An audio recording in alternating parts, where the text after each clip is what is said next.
Muy buenos días y yo repito, bienvenidas, bienvenidos a esta tercera edición del seminario, lectura crítica de episodios del Mahabharata. Y en esta ocasión el tema que nos reúne aquí es el motivo del ogro. El ogro es un tema casi diríamos universal, no necesariamente solo de la literatura, sino también del folclore. Y en ese sentido, su estudio ha llamado la atención tanto a críticos literarios como a etnólogos, antropólogos y otra clase de especialistas, cuyas disciplinas son más o menos cercanas a la nuestra, pero tal vez no necesariamente idénticas. Y bueno, pues esas serán cosas que habrá que tener en consideración al abordar este tema. En el caso de la India y en particular de la literatura épica de la India, entiéndase el Mahabharata y el Ramayana, por ogro vamos a entender principalmente Rakshasa.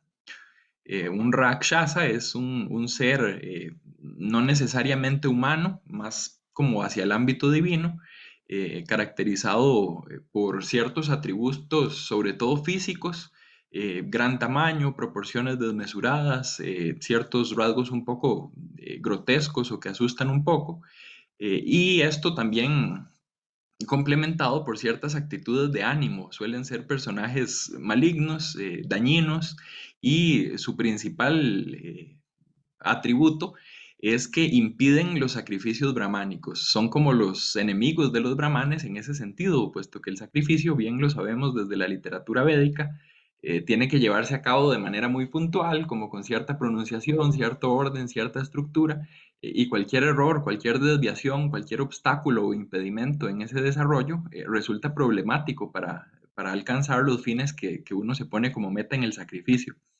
Entonces, esa pugna entre ogros y brahmanes resulta relevante a efectos de la literatura épica. Con esas precisiones en mente, vamos a avanzar. Eh, la disciplina y el área de estudios míos es la filología, y en ese sentido para mí resulta fundamental aclarar de primera entrada con qué es que estoy trabajando. Se asumiría que son textos literarios, pero con los textos literarios del mundo antiguo hay toda una serie de factores que tomar en cuenta, desde, ¿verdad?, cuáles ediciones, cuáles manuscritos. Hay ediciones críticas revisadas, ¿verdad?, con colación de manuscritos. Hay ediciones parciales, hay todavía procesos. Y a partir de ahí, ¿cuáles traducciones existen y a cuáles idiomas? Algunas de estas obras pues se han traducido a lenguas de la India, a lenguas occidentales, pues ahí va el proceso. En el caso del Mahabharata ha sido más eh, fructífico, ¿verdad? Tenemos ejemplos en varios idiomas. Y en el caso del español, lamentablemente no hay como una traducción completa de la edición crítica. Lo que hay es una traducción de traducción, la de Ganguly, que salió en Argentina hace un par de años, pero para efectos de contrastar el texto sánscrito con alguna lengua moderna, yo por lo general lo que utilizo son algunas traducciones al inglés.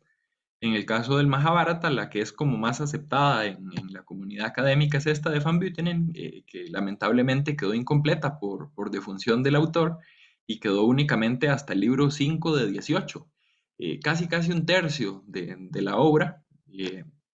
Y para los pasajes en los cuales no cuento con esa traducción, normalmente reviso o me remito a la traducción de De Broglie, que también es de la edición crítica. En el caso de las obras de Bhasa ha habido tres intentos de traducción, o más bien tres propuestas, diríamos, de traducción así como editadas de forma conjunta, ya sea todas las obras o solo las obras de temática inspirada en el Mahabharata. La primera de ellas es de los años 30 del siglo pasado, por estos dos especialistas, Woolner y Sarup. Las otras dos son llevadas a cabo más bien hacia finales del siglo pasado, por ahí de la década de los 90, por Haxar y por Menon.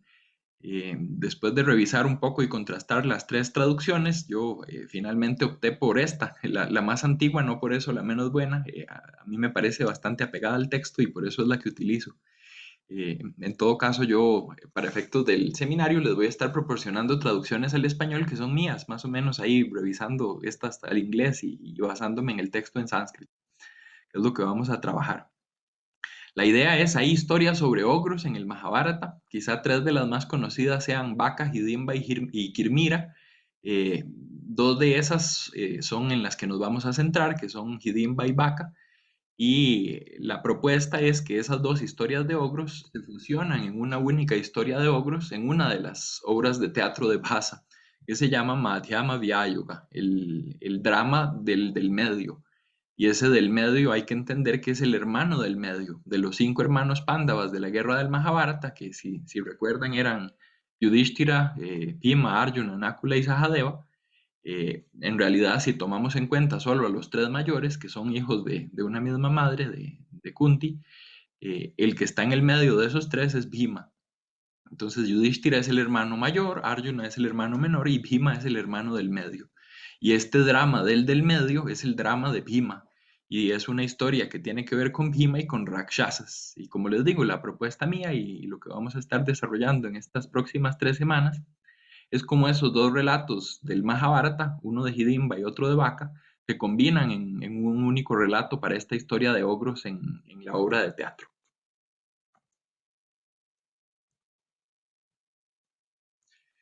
Muy bien, para mi análisis, esto también lo desarrollé con anterioridad para los otros dos seminarios, para los que estuvieron y para los que no también. Se había hecho uno en el mes de enero acerca del motivo de la embajada, otro en el mes de febrero acerca del motivo de la emboscada y este acerca del ogro, que es el número 3 y final ya.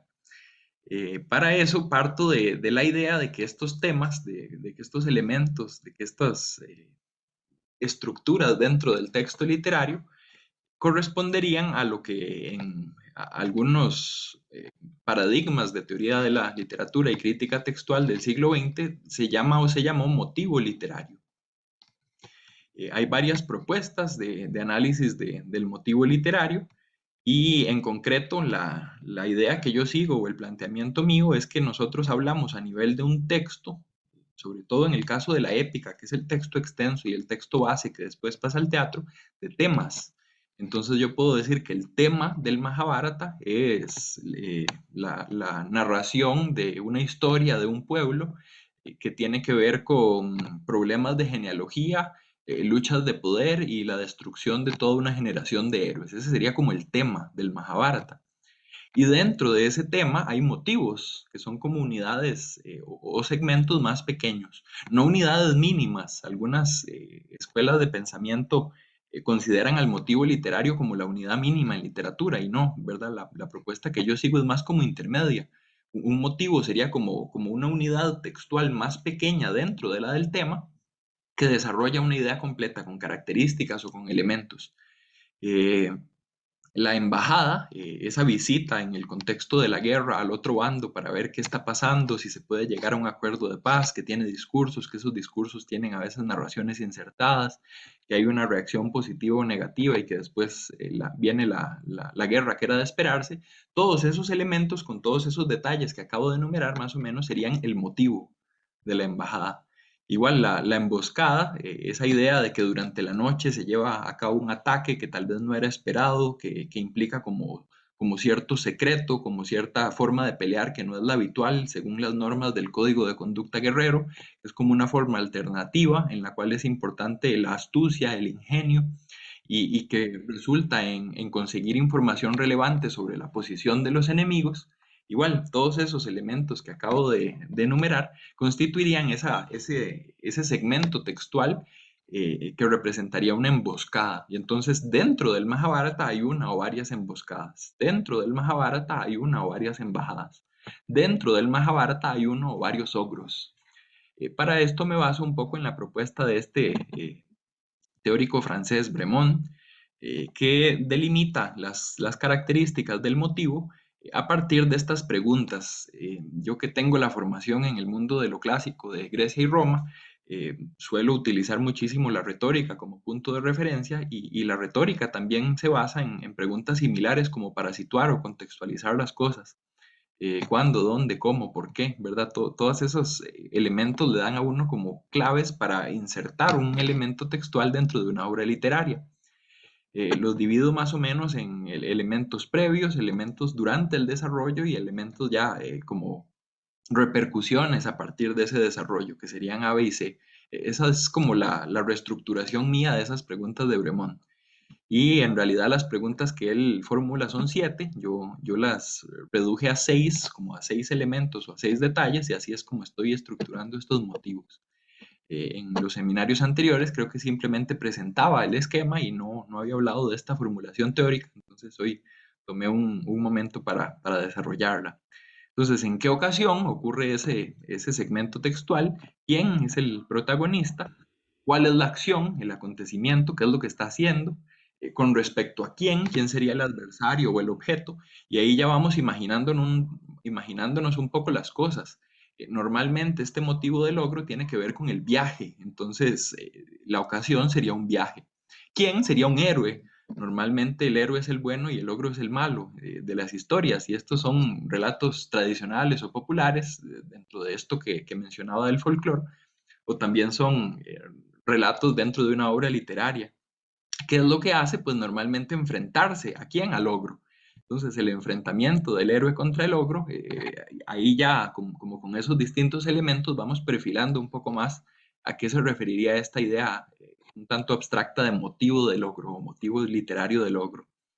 Eh, ¿Por qué medio? ¿Qué recursos utiliza? Pues veremos que tienen como sus distintas formas de pelear, sus distintas estrategias. ¿Con qué resultado? Lo mata. Que el ogro mate al héroe es difícil, ¿verdad? No sería el héroe tal vez de la historia. No necesariamente el héroe siempre mata al ogro, a veces nada más lo derrota o lo hiere, lo lastima, lo deja en una posición subordinada con respecto a la principal que tenía. ¿Y qué consecuencias ulteriores tiene esto para quién? Estos ogros suelen ser como opresores, ya sea de un personaje en particular, de un grupo, del mismo héroe, de los allegados al héroe. Hay como distintos escenarios. Las personas que han estudiado esto desde el punto de vista de la antropología y el folclore trabajan con lo que se llama índices de motivos, y el índice de Thompson, que es Steve Thompson, es uno de los más conocidos y aceptados, dedica un capítulo entero a estos asuntos del logro. Entonces, si tuvieran interés en indagar por esa línea, esa sería como el punto de partida, la obra por buscar.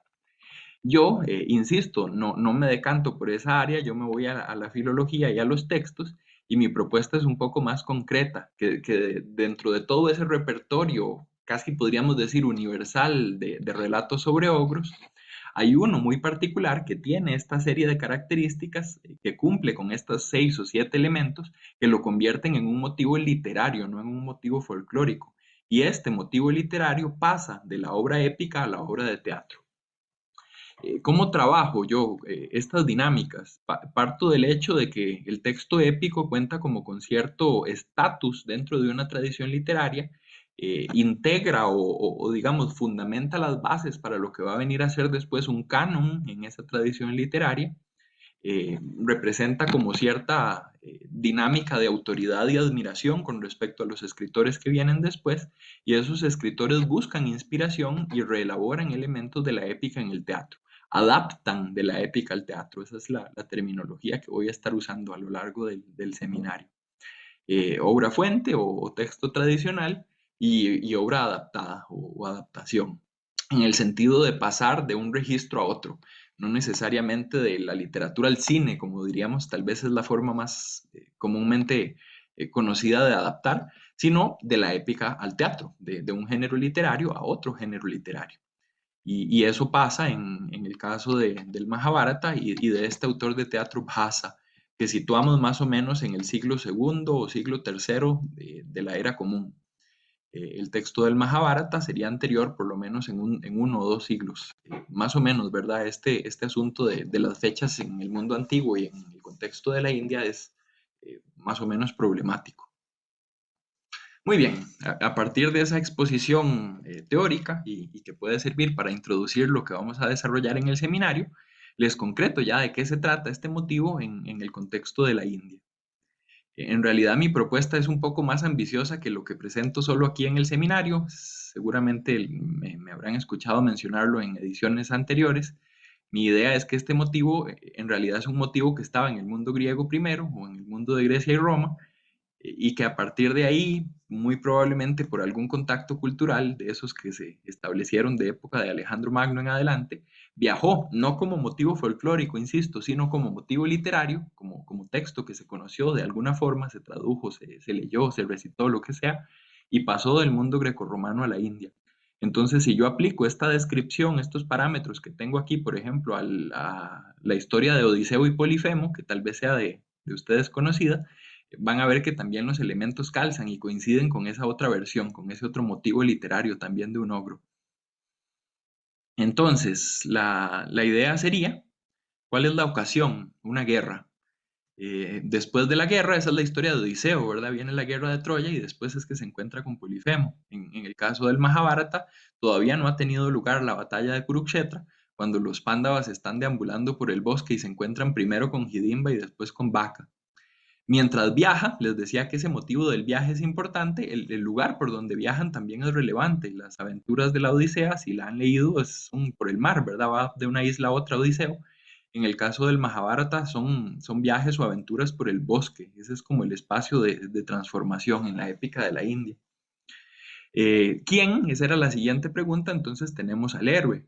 Y es un héroe que está defendiendo a un grupo de allegados. En el caso de Odiseo son los compañeros que viajan junto con él, los va perdiendo, ¿verdad? Poco a poco van muriendo en el mar, se convierten en animales y no regresan.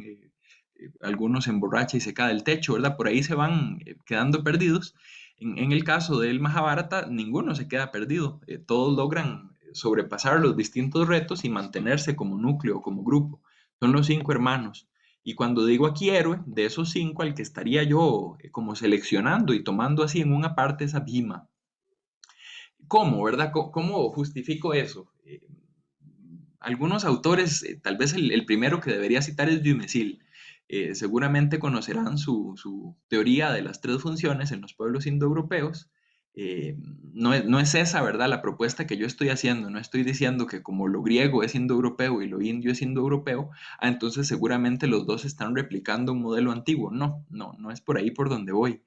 Es más un asunto de pensar que como estos dos pueblos en algún momento estuvieron en contacto y las fuentes antiguas nos mencionan ese contacto, que puede ser que hayan conocido alguna versión de la Odisea en la India, ¿verdad? Esa es la posibilidad. Sé que es hipotética y, ¿verdad? Lo podemos conversar si tuvieran el interés, pero por ahí es por donde va la propuesta.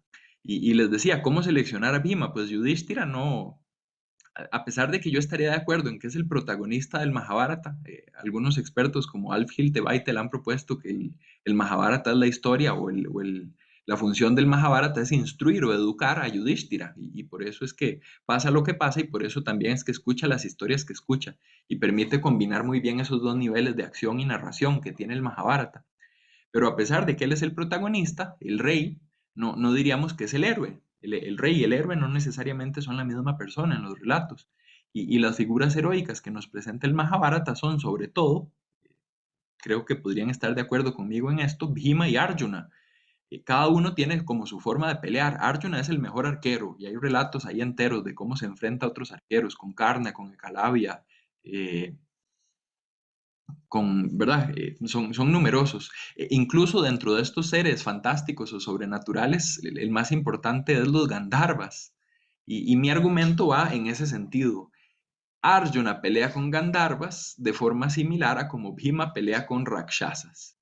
Creo que es un argumento que más o menos han esbozado algunos especialistas. Cito aquí sobre todo a David Gitomer en Estados Unidos, pero pienso que se podría desarrollar un poco más el argumento en función de esta caracterización de Bhima como héroe.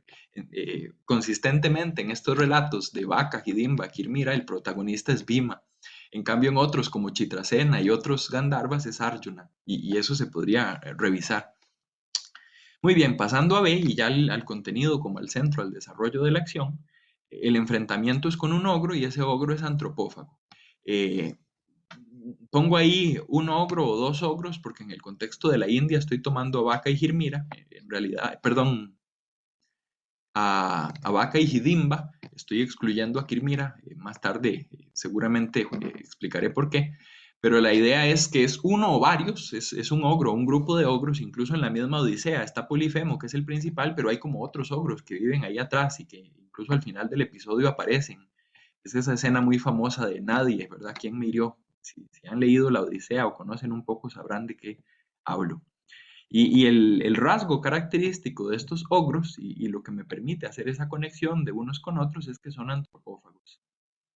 Cuando uno revisa los índices folclóricos como el de Thompson y otros, encuentra que muchos de estos elementos existen, que haya un héroe, que haya personas allegadas al héroe, que el ogro coma carne, que haya un contexto de guerra, que haya un contexto de viaje, pero cuando uno ya suma todos esos, los pone juntos en un solo fragmento textual y específicamente en pasajes tan breves, el número de versos anda como entre 500 y 800, dependiendo de las fuentes donde uno lo revise, si es la Odisea o si es el libro el asesinato de Vaca o el asesinato de Hidimba, que así se llaman en el Mahabharata. Son pasajes muy cortos para que un mismo motivo tenga todos esos elementos ahí como aglutinados y eso permite, es mi opinión, justificar que hay relación entre una versión y otra. El otro elemento, tal vez este de los seis, este es el más convincente de todos. Hay algo, hay una ingesta ahí importante. En la historia de Vaca, Bhima le lleva una ofrenda de comida al Rakshasa, a Vaca, para que se lo coma, y es él el que se lo come como para irritar al ogro. En el caso de la Odisea, se acordarán tal vez de ese vino que el ogro bebe y a partir de ahí es que Odiseo puede primero derrotarlo y después irritarlo también cuando le dice, no, pues soy Odiseo y entonces ya el otro le empieza a tirar piedras, le lanza una maldición y demás. Y ese vino o esa comida, esa cuestión que se ingiere, procede de una figura sacerdotal que tiene un núcleo familiar asociado. Entonces, en el caso del vino de la Odisea, se nos dice a inicios de ese libro de la Odisea que ese vino es de Marón, un sacerdote de Apolo, que vivía con su familia, esposa e hijos. Y en el libro de Vaca se nos cuenta que el sacerdote no tiene nombre en la épica del Mahabharata, pero sí se le pone un nombre en la obra de Vasa. Es un sacerdote que va acompañado de su esposa y de sus hijos y es el que tiene que llevar la ofrenda de comida. Si les interesa esta relación con la Odisea, yo menciono ahí un poco como para introducir y contextualizar la investigación que estoy haciendo, pero ya cuando revisemos pasajes, pues no les voy a poner nada de la Odisea, nada más vamos a revisar el Mahabharata y Abhasa. Pero por si les interesara, el mejor argumento para defender esta idea del vino, la comida, el sacerdote y su familia es un artículo de Emily West que compara precisamente la historia de Polifemo con estas historias de ogros en el Mahabharata. La, el enfoque que desarrolla West sí es a partir de lo indoeuropeo, entonces es un enfoque distinto del que yo sigo, pero vale la pena revisarlo si es de su interés. Eventualmente el héroe mata o derrota al ogro, en el caso de Vaca y de Hidimba, sí mueren estos personajes, estos ogros, pero no todos, ¿verdad? Hidimba, la hermana de Hidimba, por ejemplo, queda con vida. El hijo de ellos, que se llama Gatotkacha, que ahorita los vamos a ir viendo a todos estos personajes, también queda con vida. Eventualmente lo matan, pero más bien quien lo mata es Karna. Y el resultado o las consecuencias esas ulteriores que decían los rasgos de Bremont hacia el final es, en el caso de Odiseo, que logra liberarse y a sus compañeros de esa cueva donde estaban atrapados. Y en la historia de Vaca es que se libera a los habitantes del pueblo. La historia ya casi la cuento completa, de momento es solo como el preview de una película, ¿verdad? Voy mencionando elementos de lo que va a venir, pero no he llegado todavía a las historias. Pero es un pueblo que está sometido a este ogro, el ogro los protege de otros enemigos, pero les cobra, y lo que cobra es como que le lleven comida, y dentro de esa comida va incluida también la persona que la lleva, entonces se puede comer los alimentos que le llevan en una carreta, pero también al que va conduciendo esa carreta, es un ogro antropófago, y entonces el precio que tienen que pagar por estar a salvo de sus enemigos es que uno de los suyos, uno de los habitantes del pueblo, muera cada cierto tiempo, cada vez que hay que llevarle comida al ogro. Y entonces, al derrotarlo, al matar Bhima a ese ogro, los habitantes del pueblo se ven liberados de ese pesar y de ese precio alto que tienen que estar pagando. No sé si tuvieran hasta aquí alguna pregunta.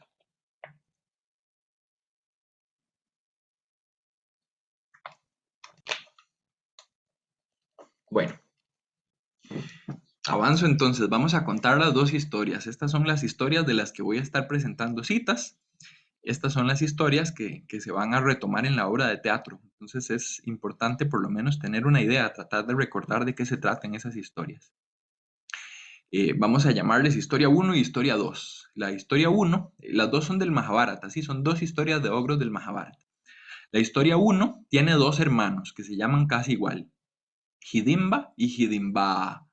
La A corta es nombre masculino, la A larga es nombre femenino. Son dos hermanos que tienen el mismo nombre. Estamos en el primero de los libros del Mahabharata.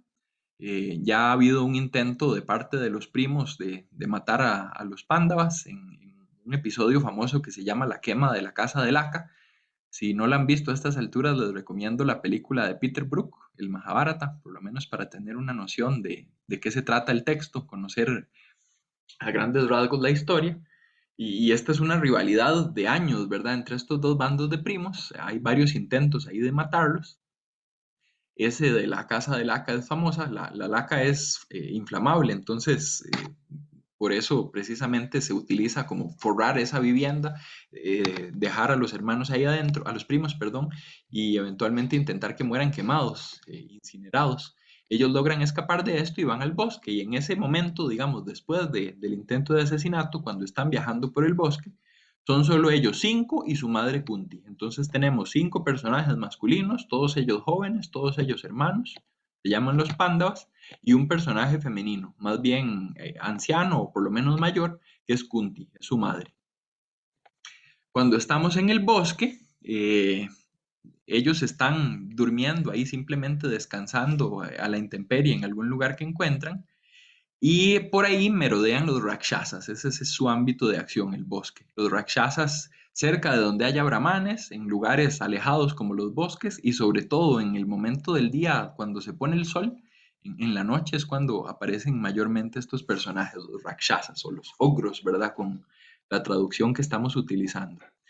El relato del Mahabharata nos presenta a los dos hermanos discutiendo. El hermano es como el que da las instrucciones, las órdenes, y la hermana es como el personaje que obedece, sigue esas instrucciones o esas órdenes. El hermano ansía mucho comer carne humana y entonces le pide a su hermana que vaya y traiga a esos humanos que dichosamente se aparecieron por ahí cerca para comérselos.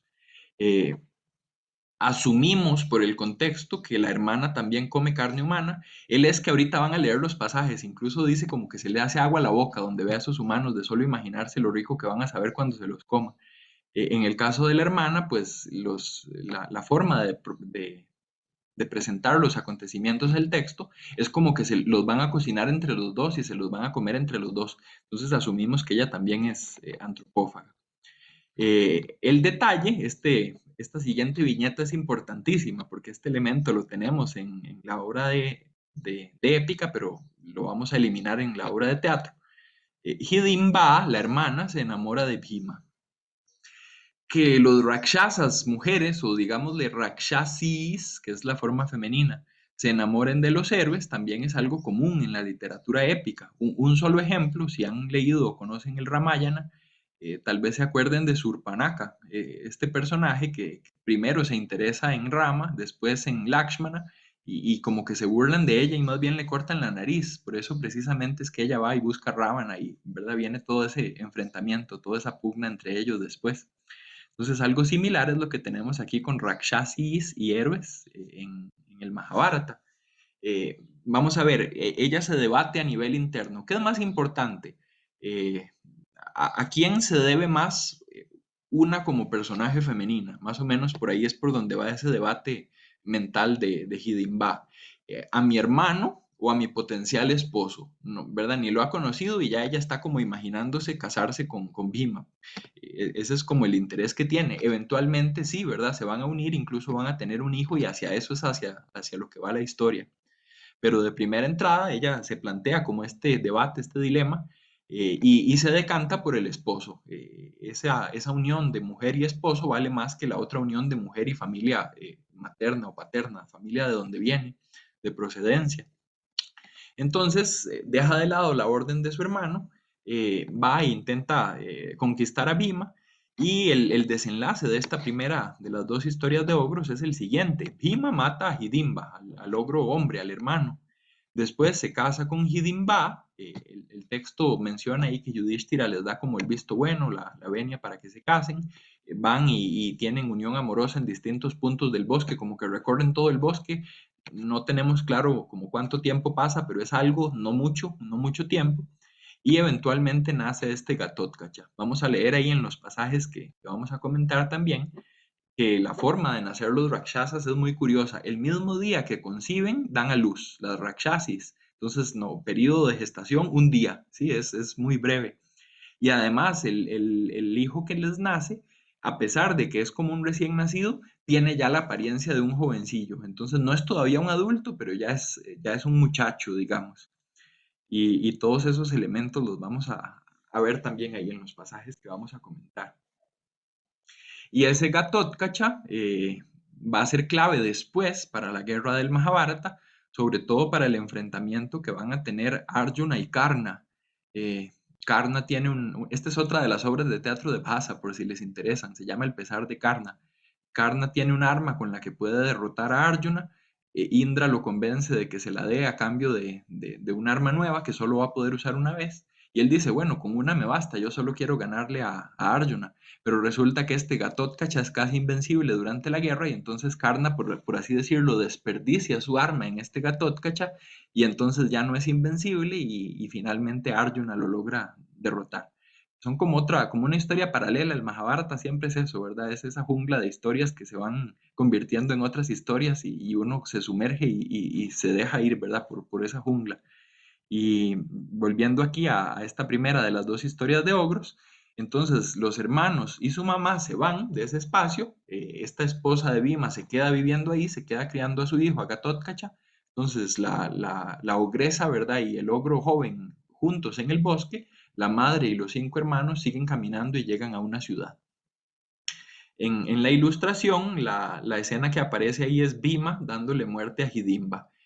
A diferencia del motivo de la emboscada, que fue el que trabajé la vez pasada y que tiene pocas correspondencias en el arte visual y en la iconografía, hay muchísimas representaciones de estas historias de ogros. Entonces, en la medida de mis posibilidades, ahí se las voy a ir compartiendo para intentar hacer un poco más amena la exposición.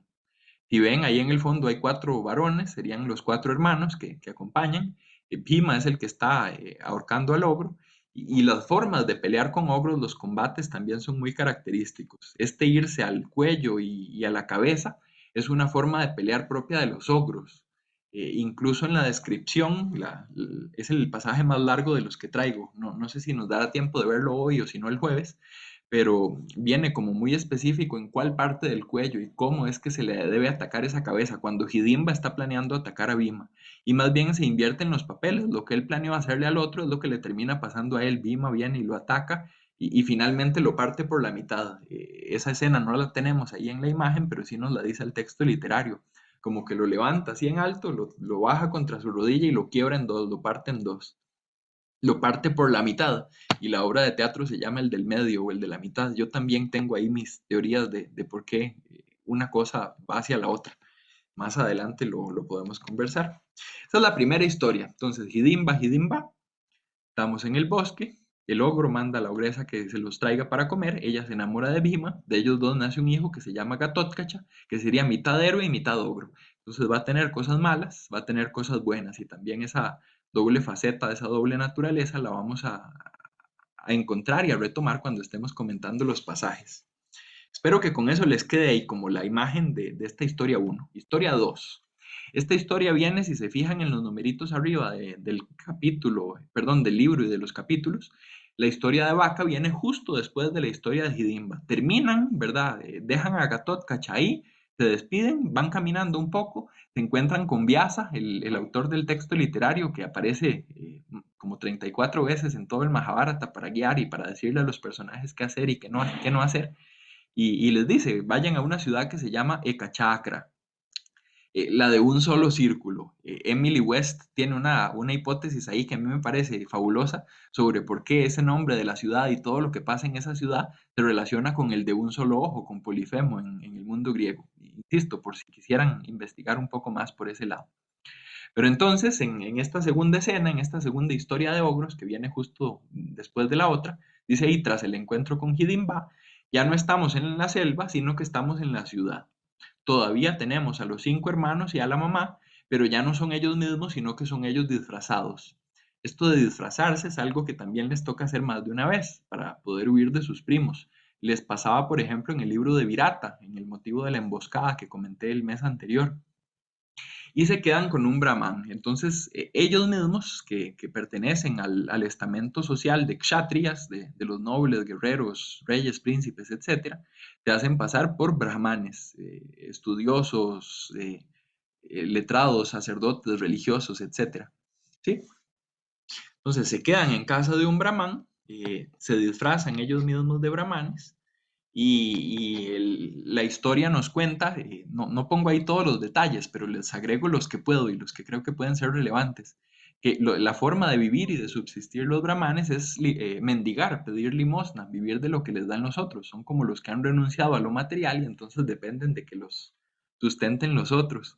Entonces los hermanos Pándavas se van todos a pedir limosna, Bhima no se va, alguien tiene que quedarse cuidando a Kunti, que queda sola en la casa, y digamos que Bhima en fuerza tiene prácticamente que la misma que todos sus hermanos juntos, entonces con uno basta. Se van todos, se queda él, entonces Kunti y Bhima se quedan en la casa y escuchan que el brahman está sufriendo, está teniendo una conversación con su esposa y con sus hijos acerca de lo que pasa. Y por esa conversación es que ellos se enteran. En esa aldea hay un rakshasa que se llama Vaca. Y este Vaca todo se lo come. Día a día le tienen que llevar animales y otras cosas para que él consuma, y la persona, como les decía hace un rato, que lleva esa ofrenda, también se queda ahí para que se la coman. Entonces el motivo de la antropofagia que teníamos en el primer ogro Hidimba, el que se le hacía agua a la boca, es esta misma imagen de este segundo ogro que espera que el oferente también se quede ahí como parte de la ofrenda. ¿Cómo se escoge esto? Esto es fundamental para pasar de la obra de épica a la obra de teatro por sorteo. Se lo rifan a ver a quién le corresponde. El texto dice que cada mucho número de años ya le toca a uno el turno. Entonces uno diría, pues debe ser una aldea con muchísimos habitantes, porque si es día a día, necesito por lo menos 365 o 354, si cuento los días y los años como los contaban en la India antigua, que son 11 menos. Necesito esa cantidad de personas solo para pasar un año. Y si tienen que pasar varios años, pues serán, no sé, 10.000, 5.000, no tenemos idea, pero un número más o menos grande de habitantes en la aldea.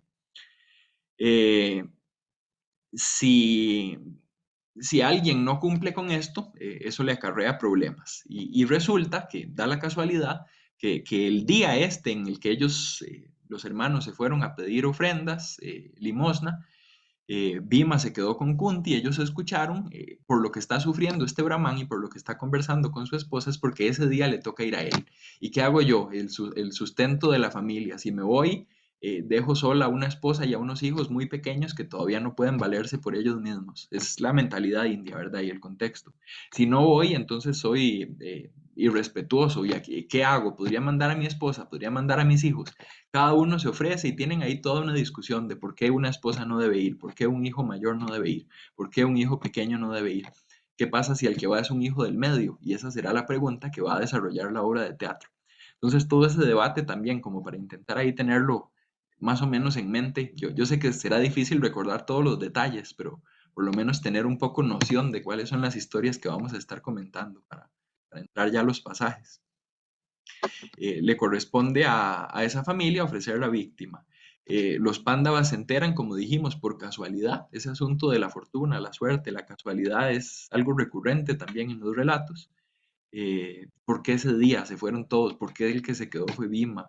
¿Por qué le tocó ese día al Brahman? ¿Por qué Kunti de casualidad lo escuchó? ¿Por qué se le ocurrió mandar a Bhima en vez de que fuera el Brahman?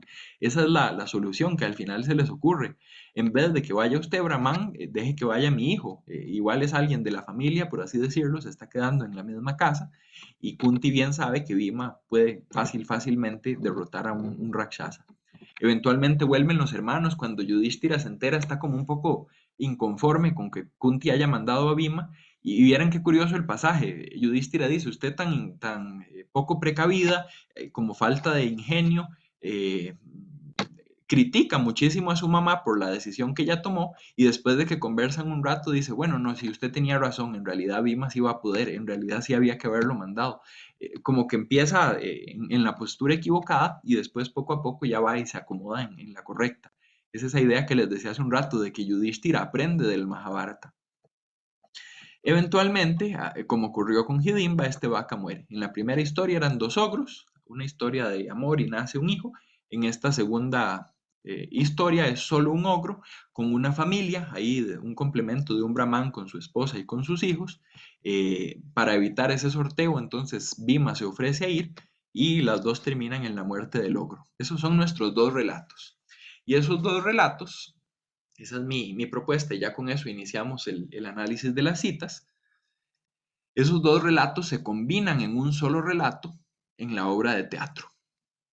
Esta idea la han defendido varias personas. Hasta donde yo tengo conocimiento, el primero que lo propuso es Pavolini en 1919 y a partir de ahí, ¿verdad? Otros como Pusalker, como Uni, como Salomon, Sutherland Goldman, sí, son como distintas personas que han trabajado esta obra de teatro y han visto ahí esos paralelismos. Sí tengo que ser sincero, no todo el mundo está de acuerdo en este asunto de que estas son las historias que se combinan.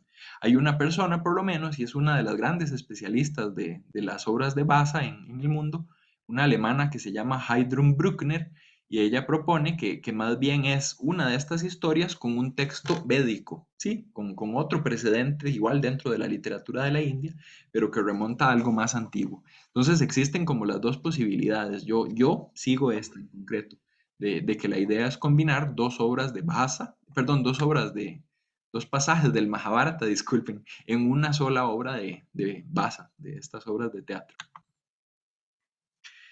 Vamos a ir viendo, voy a utilizar un sistema de colores que intento explicarles de una vez. La idea es que tengo pasaje en sánscrito a la izquierda, traducción en español a la derecha. Voy a usar el color verde para la historia, una de las historias de ogros, ahorita se me está yendo, disculpen, me voy a devolver un momento a ver cuál era la verde. 143, la de Hidimba. Sí, el color verde es para las referencias que tienen que ver con la historia de Hidimba. El color amarillo va a ser para las referencias que tengan que ver con la historia de Vaca. Y el color rojo, que por ahí voy a usar también, tiene que ver con otras referencias o otras alusiones dentro del mismo Mahabharata, pero a ninguna de estas dos historias en concreto, sino a otros pasajes, a otras secciones. Mi postura es que esta persona, Basa, es alguien que conocía muy bien el texto del Mahabharata, jugaba con él a la hora de adaptarlo y de pasarlo a las obras de teatro, y esto se puede estudiar revisando cuáles secciones o cuáles pasajes son los que adaptaba al componer sus obras. Cuando vayan viendo ahí los colores, van a ver que en orden de prioridad va a haber muchísimo más pintado de amarillo. El amarillo es la obra de Vaca, esa va a ser como la obra base. En segundo lugar va a venir la cantidad de cosas pintadas de verde, puesto que el referente secundario más importante es la historia de Hidimba. Y en rojo van a ser la minoría, las menos cantidad de pasajes que tienen que ver con otros pasajes, otras secciones del Mahabharata. A diferencia del motivo de la embajada y del de la emboscada, en la cual teníamos como una correspondencia así más directa de esta parte del Mahabharata, es esta parte de la obra y así. En este caso es donde tenemos mayor inventiva, mayor recreación y reelaboración por parte del adaptador a la hora de llevar al teatro la obra.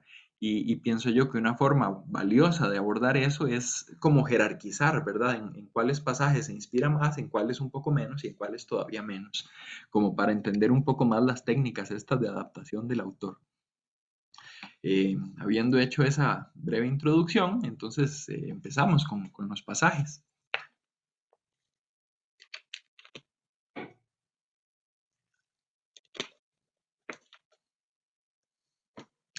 Baalaja api, dice el inicio del verso 31. Aunque era un niño, de quien nos está hablando el texto es en la historia de Hidimba del hijo de la Rakshasi, de Hidimba con A larga y de Bhima, ese que se llama Ghatotkacha.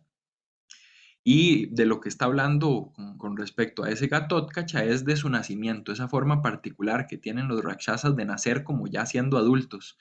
Eh, yo que siempre me muevo entre estos dos mundos de la India y de lo greco-romano, no puedo evitar pensar en algunos personajes dentro de esa mitología que también nacen ya como siendo adultos y como armados. Pienso, por ejemplo, en una Atenea, ¿verdad? Es como una imagen curiosa.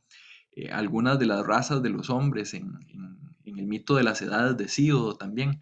Esa idea de nacer como ya grande y listo para pelear es la idea que tenemos aquí en esta primera cita. Entonces, aunque siendo solo un niño, Yauvanam Praptaha Manusheshu alcanzó la juventud entre los hombres. Vishampate, ese vocativo se refiere simplemente a la persona que está contándole la historia a la otra. El narrador se llama Vaishampayana y el auditorio se llama Janameya.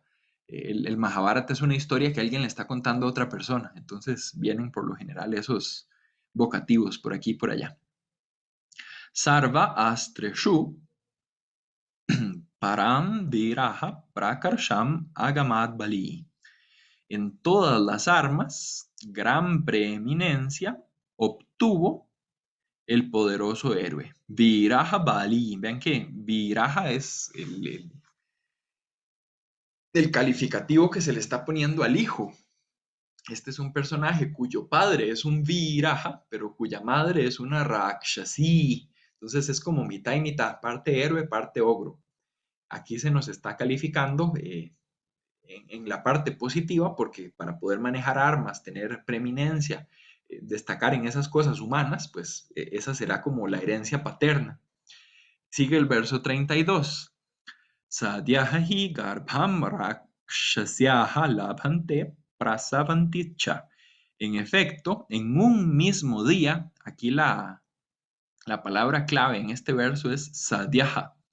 En uno y el mismo día, entonces, sin que pase el sol, sin que se ponga el sol más de una vez, las rakshasis, labhante garbham, obtienen un embrión, eh, conciben, podríamos decir simplemente en español, la expresión es esta, prasavanticha, y lo hacen llegar a tener vida hacia adelante. Esa es como la explicación etimológica de ese verbo prasu. Puedo traducir simplemente dan a luz. Entonces, periodo de gestación, insisto, de una Rakshasi, un día. Kama Rupa Dharaha Chaiva Bhavanti Bahu Rupinaha. Y ellos, eso lo agrego, ¿verdad? Porque no lo dice el texto sánscrito, pero es para entender que cambiamos de sujeto.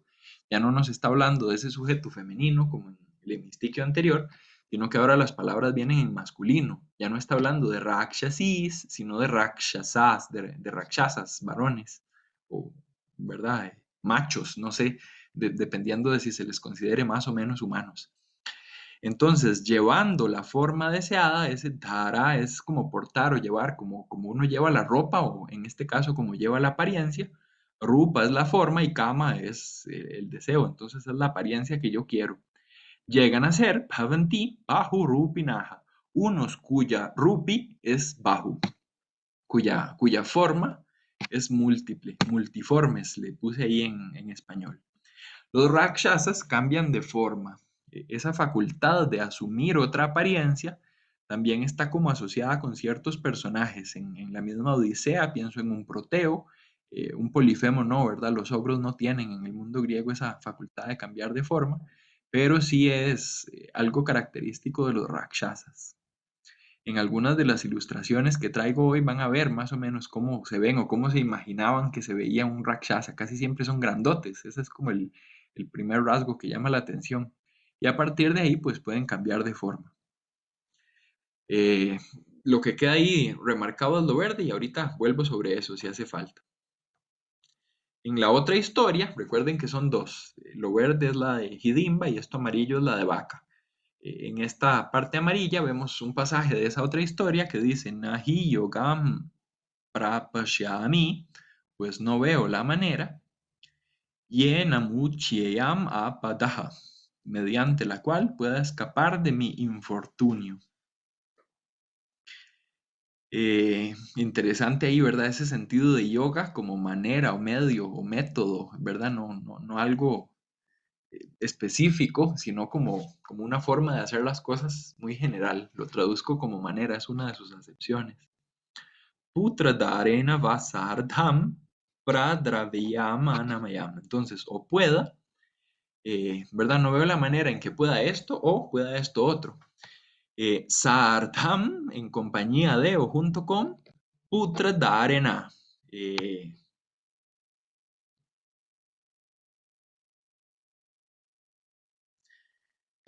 Perdón que me quedé pensando, es un momento en el compuesto. En principio, eh, sí, no, eso es un dvandva, ¿verdad? Son estos dos, son los hijos. Para el primero se puede tomar en singular o se puede tomar en plural. Por contexto, como son varios hijos, entonces será el plural, junto con mis hijos y Dara, la esposa. Huir a un sitio, perdón, ahí me disculpo cuando haya dedazos y esas cosas, sería inofensivo. Uno que no cause daño. An amayam. Amayam es que daña y an amayam es que no daña. Como buscar refugio, resguardo, buscar un lugar seguro.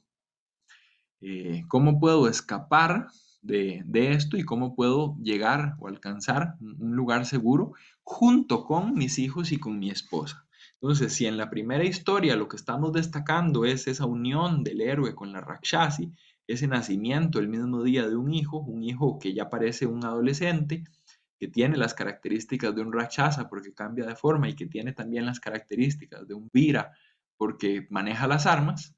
En la segunda historia lo que tenemos es un brahman que más bien se enfrenta a uno de estos ogros, el ogro es Vaca, que lo hace en compañía de su esposa y de sus hijos y que teme por su vida, no sabe cómo puede esquivar ese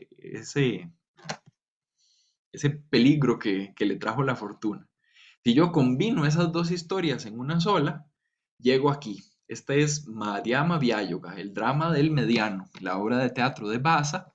Después del verso número 2, los pasajes en prosa número 3 y número 4. Esos son los que cito aquí. Dice, Eshaha Kalu Pandava Madhyamasya Atmajaha. Ahora, este hijo del Pándava del medio, toda esa forma extensa, lo que dice es Gatotkacha, ¿verdad? En vez de decir el nombre, lo que estoy diciendo es una serie de cualidades o de características para que poco a poco el auditorio vaya como especificando, con esta y esta y esta información le llego, ya es Gatotkacha. Es el hijo del Pándava del medio. Entonces, habíamos dicho que son tres hermanos, los nacidos de la primera esposa de Pandu, y el que está en el medio es Bhima, y el hijo de Bhima es Gatotkacha. Entonces, él es el hijo del Pándava del medio.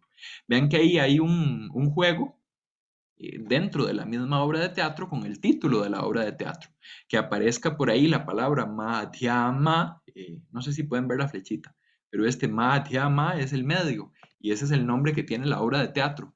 Yo las conté, ahorita se me olvida cuántos son, pero son varias, tal vez a la próxima o en algún momento les traigo la cuenta. Ya esta es la segunda, ya para cuando apareció aquí Madhyama, ya había aparecido esa palabra una vez antes en la obra. Y como les digo, va a aparecer todavía otras veces más. Entonces es como ese estar haciendo referencia al título de la obra una y otra vez. Eso es algo que también hace Bhasa, lo habíamos visto con las 5 noches, que venía, que el requisito eran 5 noches, y es algo que pasa también con el discurso del embajador. Él se refiere a lo que está diciendo como su discurso. Entonces esa forma como autorreferencial para mencionar de alguna forma el título de la obra dentro de la obra es como característico, como sello, ¿verdad? De este autor Bhasa. Sigue después, y eso es lo que marco en verde, Hirimba Rani, en realidad es Hirimba Arani. Lo que pasa es que no toqué ahí el Sandy, lo dejo simplemente como lo editan estas personas del proyecto BASA de la Universidad de Würzburg, que es la edición que sigo. Sambhutaha, entonces el surgido puede significar nacido, pero también surgido. Y aquí lo que hay es un juego importante con precedentes védicos. Y por aquí un poco ese argumento de Heidrun Bruckner que les decía hace un rato. Los aranis son los leños, los trozos de madera que se utilizan para frotarlos y encender un fuego. y que simbolizan a nivel mítico y en distintos pasajes, ¿verdad? Desde el Rig Veda y de ahí en adelante, Brahmanas y Aranyakas sobre todo, esa unión mítica de Pururavas y Urvasi. No sé si el mito lo conocen o la historia la conocen, pero es esa historia del hombre que no tiene permitido para poder unirse con la divinidad femenina, verla. Entonces, si la ve, incurre en una falta y la pierde. Uno de los himnos del Rig Veda nos cuenta lo que pasa justo después de que la vio y la perdió. Entonces, un ruido ahí que se escucha, eh, un reclamo de parte de él, una crítica de parte de ella, un cierto enfrentamiento, algo de contenido sexual, ¿verdad? Habría que irse al himno y leerlo. Y como les digo, a partir de ahí esa unión se reinterpretó como el encendido del fuego para el ritual védico. Entonces, para encender ese primer fuego con el que se encienden los demás, el palo que se utiliza para frotar es digamos, la parte masculina que representaría Pururavas, el palo al cual se frota, ese representaría la parte femenina, que sería Urvasi en el mito, y entonces toda esa serie de alusiones y de juegos entre lo masculino, lo femenino, el encendido del fuego y la cópula, ¿verdad? Todo eso viene aquí como aludido en estos dos compuestos, Hidimba Arani Sambhutaha y el siguiente, Rakshasa Agnihi, porque él es el surgido del leño Hidimba. ¿Y qué es el leño Hidimba? Pues habría que imaginarse que Hidimba es como esa contraparte femenina de los dos leños que se utilizan para frotar y encender el fuego, que como les digo, tiene ese simbolismo también sexual de la unión de lo masculino y femenino para procrear. Entonces, todas esas alusiones están aquí en eso que queda un poco como incompleto si uno nada más traduce palabra por palabra y si deja el texto sin contexto. Y el otro compuesto que es simplemente el Rakshasa fuego, ¿verdad? Son las dos cosas. Eh, no es un Dvandva, ¿verdad? Es un tipo como de Karmadharaya en el cual los dos son sustantivos, no es adjetivo y sustantivo, sino que los dos son sustantivos. Por ejemplo, Brahmarshihi, un sabio del tipo Brahma, o Rajarshihi, un vidente de esos de la realeza. Sí, hay ese tipo de compuestos, Karmadharayas, con dos sustantivos en el sánscrito, y creo yo que este es uno. Es el Rakshasa fuego o el ogro fuego. Entonces, así como su madre es la madre leño, él es el hijo fuego. Y, insisto, es esa misma imagen el encendido del fuego védico con connotaciones sexuales a partir del mito de Pururavas y Urvashi. Eh, Ahorita vuelvo sobre eso, esa es como la forma que tiene el texto de decir que él es hijo de Hidimba. Vean que lo que está haciendo es recuperar la historia de Hidimba y por ahí uno podría argumentar, claro, lo que está haciendo es combinando las dos historias de la épica, pero lo está haciendo aludiendo al ritual védico. Entonces por ahí uno podría decir, no, lo que está haciendo aquí es recuperando más bien textos de la India antigua. Y por eso es que algunas personas han optado por una y otras por la otra. En realidad lo más probable es que sean las dos, que haya un poco de las dos. Pero a mí, en lo personal, me interesa un poco más esto de cómo lo épico pasa al teatro. Entonces me concentro en Hidimba. Perdón, no terminé de leer el pasaje, me entretuve comentando. Dice, Akurtavairam Brahmana Janam Vatrasayati. Entonces, aterroriza, perdón, Vitrasayati. Ese es el causativo. Hace que tengan miedo. Brahmana Janam, las gentes brahmánicas o la estirpe de los brahmanes. Akrta Vairam, cuya hostilidad, Vaira, es akrta, es no hecha, es inexistente. Con quienes la hostilidad es inexistente. Aquí hay como un doble valor, un doble sentido. En principio, se nos está hablando de que este ogro en particular no tiene ninguna pugna, ninguna hostilidad en concreta con este Brahman en particular, con el Brahman que viene con su esposa y con sus hijos. Pero también, al caracterizarlo no como una hostilidad del Brahman, sino de las gentes que son brahmanes, también podemos leer en ese sentido más general, ya no particular, de que con respecto a los brahmanes no debe existir la hostilidad. Todo este texto del Madhyama Vyayoga va a desarrollar, ese es mi punto número 2 dentro de la secuencia que traigo, cómo se trata y cómo se respeta y qué se puede y qué no se puede hacer con respecto a un Brahman. Son cosas que ya el Mahabharata tiene, pero son cosas también que la obra de teatro reinterpreta en otra luz. Entonces, este Bahuvriji Akurta Vairam, que puede leer en esos dos sentidos, el específico y el general. Po, Kashtam, Kashtam. Eso es lo que dicen todos los personajes en todas las obras de teatro, no solo en Bhasa, sino también en Kalidasa y en Harsha y en otros, ¿verdad? Cuando pasa algo malo, diríamos, ay, ay, o ay de mí, o cómo puede ser, o Dios mío, ¿verdad? Alguna interjección así en español, como de pena, de pesar, de dolor. Po, Kashtam, Kashtam. Traduzco ahí como, qué pena con, porque esto va unido a lo siguiente. Y lo siguiente es Patni Sutta Parivrtasya Brahmanasya Vrtantaha Atrahi. Con este incidente, Vrtantaha, eso es un incidente, es como algo que da vuelta, algo que pasa, algo que ocurre. Da vuelta es porque ese es el sentido etimológico en sánscrito, ¿sí? Del Brahman que va junto con, o que está rodeado, ese parivrt. Si se fijan, vrt en parivrt es la misma raíz que en vrtantaha, es como dar vuelta, y pari es alrededor. La idea es el Brahman es el centro y su esposa y sus hijos van como rodeándolo. Eh, Seguramente iban corriendo en fila o en puño, no van a ir corriendo en círculo, pero la idea es como cuál es el protagonista de la historia y cuáles son como los personajes secundarios que van ahí acompañando. Y los que se nos mencionan son Patni y Sutta, en un compuesto en el cual la esposa y los hijos lo acompañan. Y este es el pasaje de la otra historia, de la historia de Vaca, que yo tenía aquí en la otra cita en amarillo. Y si se fijan, lo que pinté en amarillo junto con mi esposa y con mis hijos es este otro elemento de la esposa y de los hijos. Entonces podemos ver en un mismo pasaje en prosa, muy cerca del inicio de la obra de teatro, cómo el autor Basa está jugando y combinando elementos de estos dos relatos. La historia de dos ogros que tuvieron un ogro que se llama Gatotkacha, que de hecho va a salir en la obra de teatro, y la historia de un brahman que era acechado por un ogro y que entonces eso ponía en peligro a su esposa y a sus hijos, y eso también lo va a tener esta obra de teatro. Son elementos de esas dos historias. Tenemos aquí otra ilustración. Eh, No sé si ven en ese personaje femenino que está en el centro, creo que es la única mujer, no, hay una más atrás, ¿verdad? Tal vez empecemos por el hombre. Si ven la flechita es más fácil, yo no sé la verdad si la ven cuando estoy compartiendo pantalla. Este de aquí que tiene un mazo en medio de las piernas, este es Bhima. A Bhima lo reconocemos sobre todo por ese mazo, esa es su arma característica.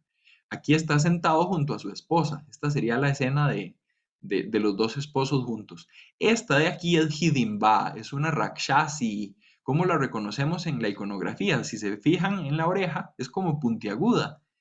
No sé si ven las orejas de este y de los demás personajes humanos, por así decirlo, son como redondeadas. La Rakshasi, en cambio, tiene esas orejas, que son las orejas que vemos también en el hijo. Él es parte ogresa y parte héroe.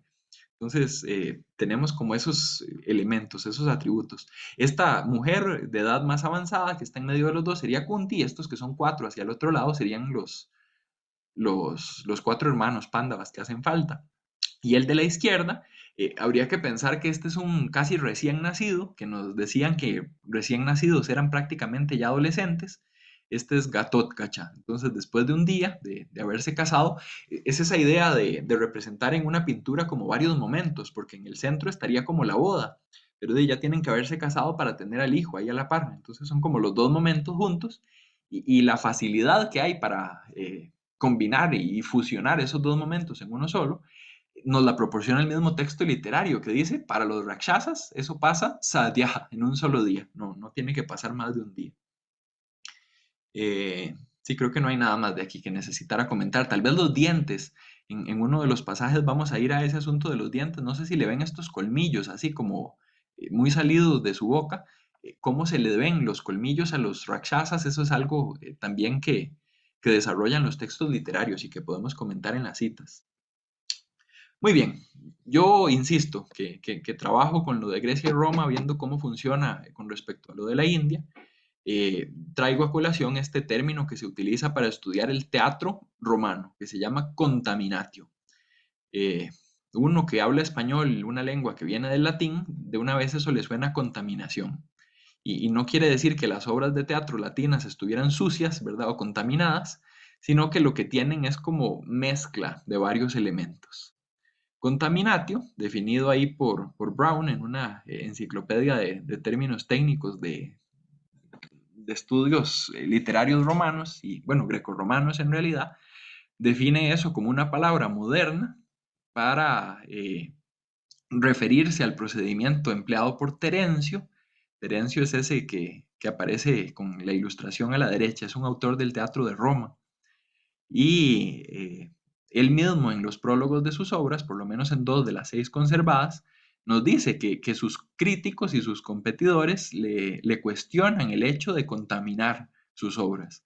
Y en este contexto, contaminar es crear una obra de teatro en latín a partir de 2 historias en griego.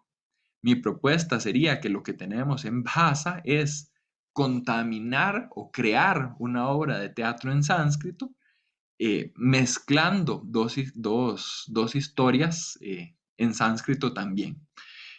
Como el mundo grecorromano tiene esa especie de solución de continuidad entre lo griego y lo romano, el cambio de un idioma a otro no afecta tanto, los contextos son similares y se presta. En el caso de la India, pues también habrá un cambio de contexto desde el momento en el que se compone el Mahabharata hasta el momento en el que viene la obra de teatro, y el mismo sánscrito cambia, tampoco es que sea igual, no lo he comentado mucho, pero para los que hayan estudiado sánscrito y vayan siguiendo las citas, no solo en español, sino también en el original, verán que el estilo de la épica es un sánscrito como más sencillo, como con más verbos conjugados, si acaso participios o gerundios, pero los compuestos no son tan largos. En cambio, en la obra de teatro tenemos compuestos de 3, de 4, a veces de 5 miembros y el estilo es un poquillo distinto. Es lo que en estudios de lengua sánscrita se llama sánscrito épico y sánscrito clásico o de estilo cavia.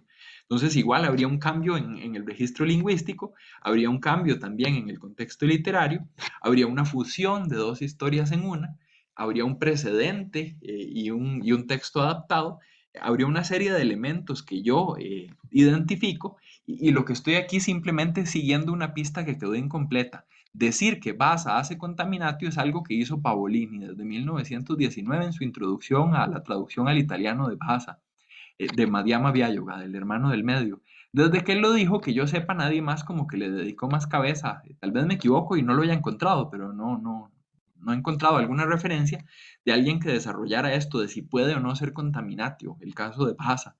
Yo creo que sí. Vamos a ver si los convenzo a partir de los demás puntos que vamos a ir viendo y de cómo propongo que se combinan estas 2 historias. Seguimos.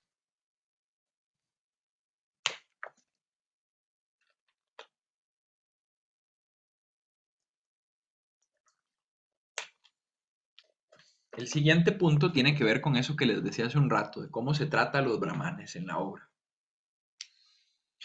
El color rojo, repito, amarillo y verde era para las 2 historias, de Vaka y de Hidimba respectivamente. El rojo es para elementos que también proceden del Mahabharata, pero de otras partes, que no son ni la historia de Vaka ni la historia de Hidimba. En el Mahabharata 7, es decir, ya durante la guerra, si recuerdan un poco, los libros 6, 7, 8 y 9 son los libros en los cuales tenemos como generales de los Kauravas a Bhishma, a Drona, ¿verdad? Etcétera, como que a Karna, a Shalya, y como que va pasando más rápido el tiempo, va siendo un poco más sencillo derrotar a los enemigos, va ya como en conclusión este proceso de guerra que se anunció durante un tercio del Mahabharata, se desarrolló durante otro tercio más o menos, y cuyas repercusiones más bien van a abarcar otro tercio más o menos del texto. En este libro 7, quien está hablando es Krishna. Y Krishna muchas veces tiene esta costumbre de explicar después por qué hizo algo antes. Nos lo hizo con Karna. Entonces le avisa a Karna que él es hermano de los Pándavas, le avisa a Kunti que su hijo Karna va a morir contra los Pándavas, pero no le avisa a los Pándavas. A los Pándavas les avisa hasta después de que ya mataron a Karna.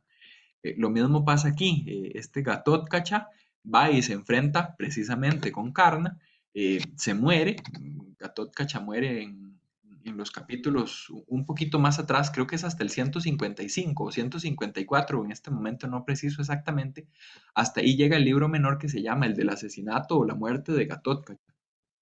Este es el libro menor que viene justo después y como presentación, como introducción a esa muerte de Gatotkacha, Krishna revela, le cuenta a los Pándavas por qué es que tenía que morir. Yadihi enamna ahanishyat karnaha shaktya mahamurthe. Entonces, pues, si no lo hubiera matado Karna con la lanza en la gran guerra, esa mahamurthe hace referencia a la batalla de Kurukshetra. Recuerden que son dos en el Mahabharata, grandes guerras. La principal y más famosa es la de Kurukshetra. La segunda es la que tiene lugar precisamente con respecto a los familiares y parientes del propio Krishna. Eh, si no hubiera hecho yo eso, en el momento, perdón, si no hubiera hecho Karna eso cuando lo hizo, Karna es el que mata a Gatotkacha, Maya Vadhyaha Abhavishyat Sahabhimas, perdón, Bhaimas Senir Gatotkacha. Entonces, habría llegado a ser matado por mí. Las formas aquí son curiosas, las formas verbales son condicionales. Si se fijan y si saben algo de sánscrito, tienen ese ishya como de los futuros, pero tienen ese a como de los imperfectos. Esa combinación de esas dos características arma lo que llamamos un condicional.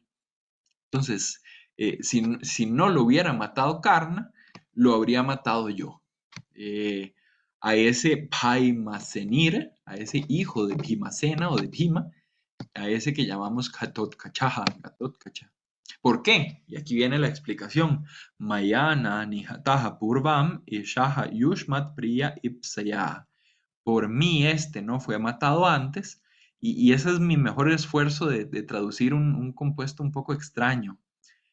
A causa del deseo de vuestro placer. Eh, a causa del deseo sería ese instrumental para ipsa. Y vuestro placer sería ese tat purusha, yushmat priya. La idea es, yo quería, mi deseo era que ustedes tuvieran placer, que ustedes estuvieran contentos, cómodos, satisfechos. Yo quería el bien para ustedes, algo así. Y por eso no lo había matado.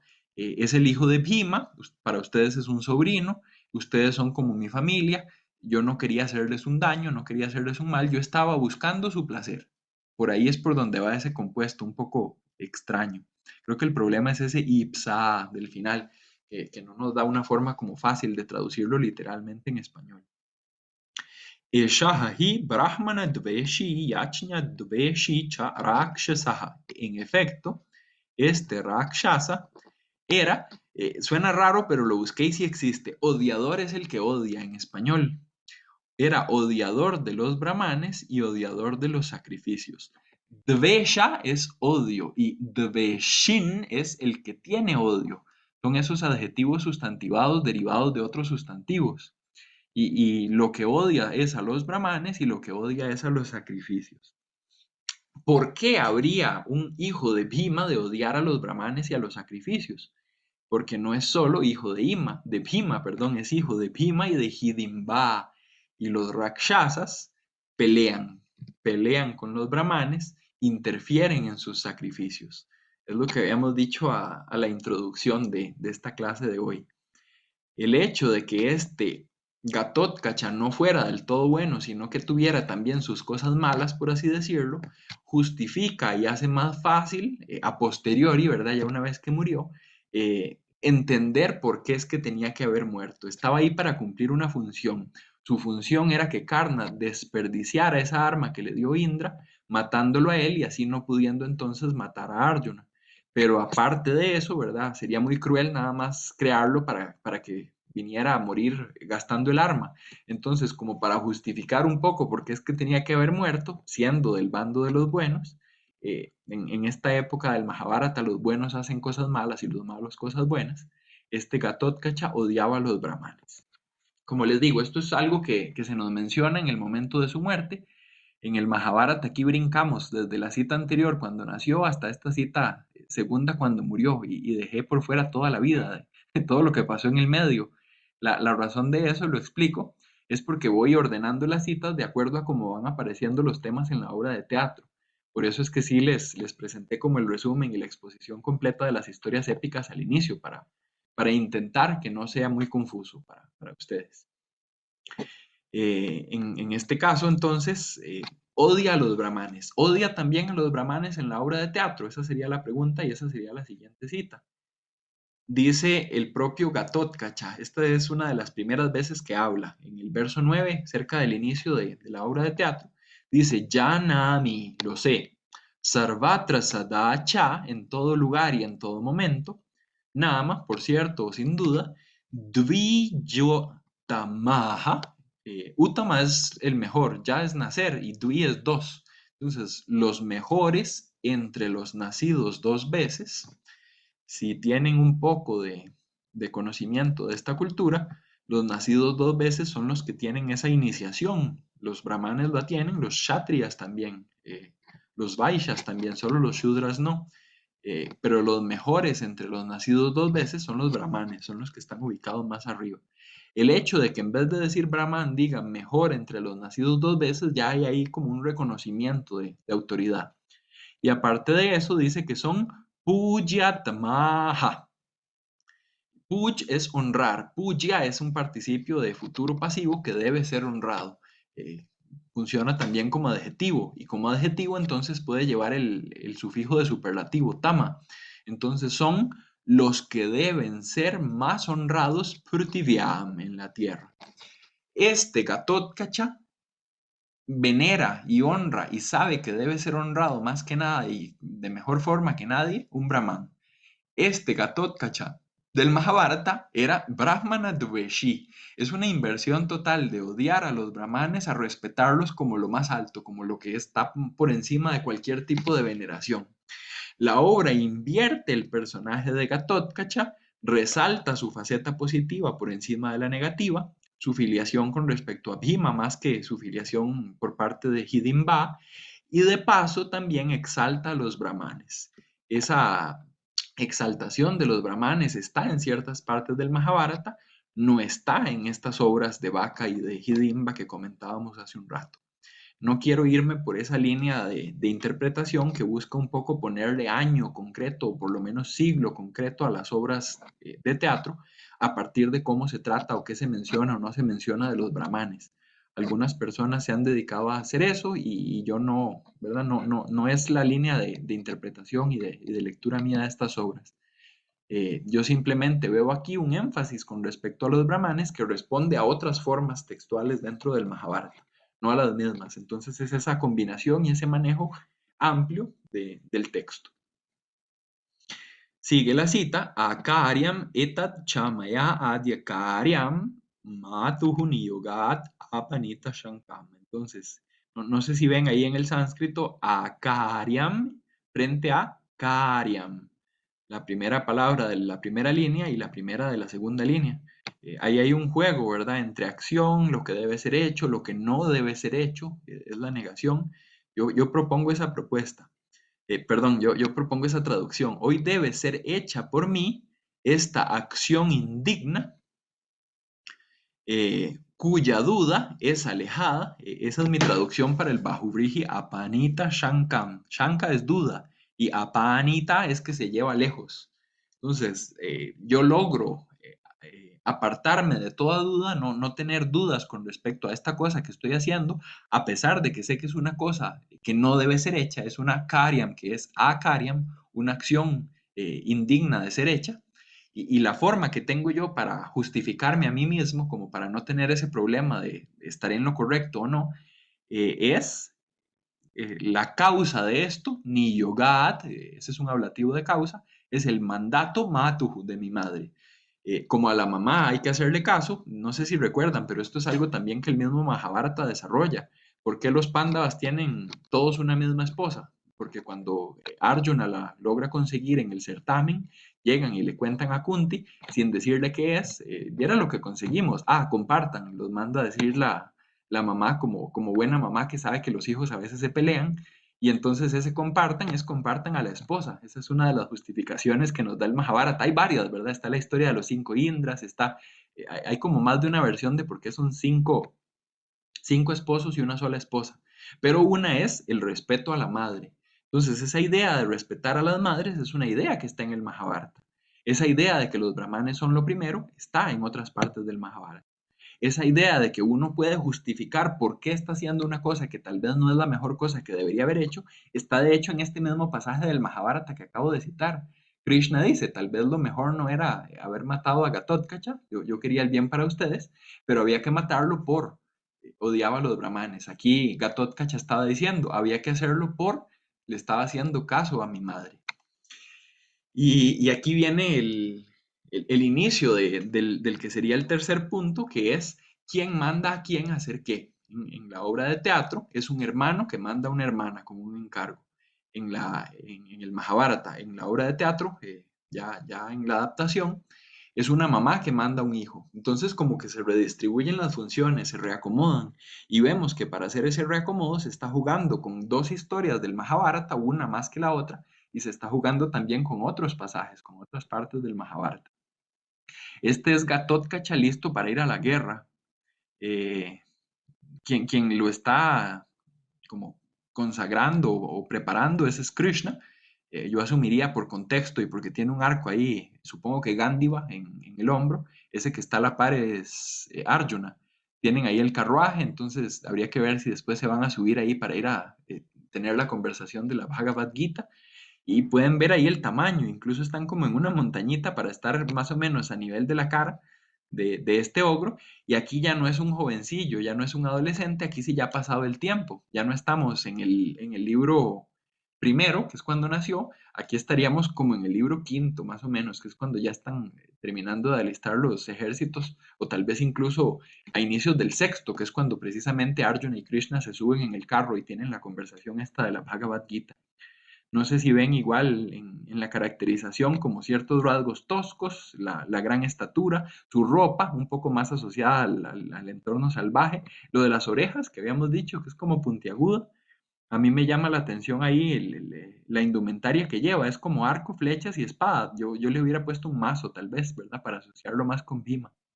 No sé, la especialidad mía, lo he dicho y lo seguiré diciendo, no es el arte, es la literatura y no hay como mucho más que yo pueda buscar o leer ahí en la imagen que lo que conozco del texto literario. Yo traía otras más preparadas para hoy, pero pienso que nos podríamos ir con esa introducción de qué es un motivo, cuál es el motivo del logro, cómo se combinan estas dos historias. Y como cierre y como elemento adicional, cómo se le pueden también incluir elementos de otras partes que no sean ninguna de esas dos historias, con el ejemplo este de los brahmanes y del libro séptimo. Quedan ya solo 5 minutos y les preguntaría si tienen algo que quieran comentar, algo en lo que les pueda ayudar, aclarar alguna duda, abordar más en algún tema, dar alguna referencia eh, puntual de las que he mencionado.